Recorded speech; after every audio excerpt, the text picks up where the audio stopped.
অরিন্দম শীলের বিরুদ্ধে থানায় এফআইআর। অভিনেত্রী শ্লীলতাহানির অভিযোগ এনেছিলেন তিনি।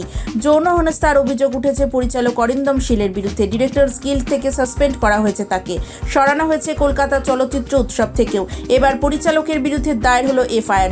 যৌন হেনস্থার অভিযোগ তুলে সেই অভিনেত্রী করেছেন এফআইআর। সম্প্রতি তার বিরুদ্ধে মহিলা কমিশনে অভিযোগ জানিয়েছিলেন অভিনেত্রী।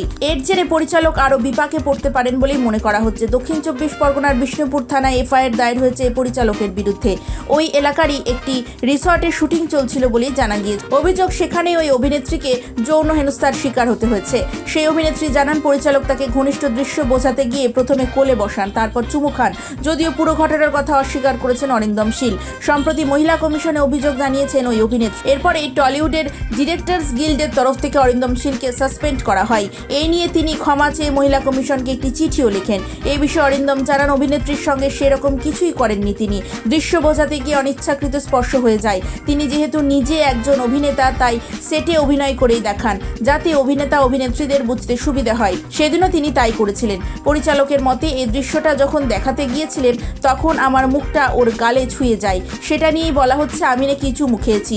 তবে যদি খারাপ লেগে থাকে তাহলে তার জন্য তিনি দুঃখিত।